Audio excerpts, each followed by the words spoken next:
ஜென்ரலா குழந்தைங்க ரொம்ப ஹைப்பர் ஆக்டிவா இல்ல பிளேஃபுல்லா இருந்தா நம்ம என்ன நினைக்கிறோம் கியூட்டா இருக்காங்கன்ட்டு. என்னோட டென்டிஸ்ட் ஃப்ரெண்டும் அவங்க குழந்தை சடனா ஹைப்பர் ஆக்டிவாவும் ஒரு மாதிரி டிஃப்ரெண்டா பிஹேவ் பண்ணோனே எல்லாரும் அதை ஃபர்ஸ்ட் என்ஜாய் பண்ணாங்க கியூட்டா இருக்குன்னு நினைச்சு.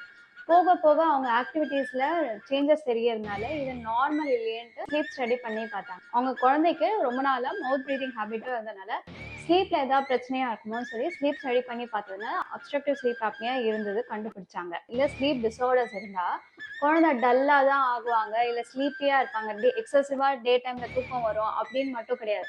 ஒவ்வொரு குழந்தைக்கும் ஒவ்வொரு மாதிரி மேனிஃபெஸ்டேஷன்ஸ் இருக்கும். அதாவது இந்த குழந்தை ஹைப்பர் ஆக்டிவா இருந்தாங்க, சில குழந்தைங்க டல்லா வித்ட்ரானா யார்கிட்டயும் பேசாம இருக்கலாம். சில குழந்தைங்களுக்கு மெமரி லாஸ் ஆஃப் கான்சென்ட்ரேஷன், படிப்புல இன்ட்ரெஸ்ட் இல்லாம போறது. சில குழந்தைங்க வயலண்டா அக்ரெசிவா பிஹேவ் பண்றது. இந்த மாதிரி நிறைய different patterns of behavioural and cognitive problems வரலாம்.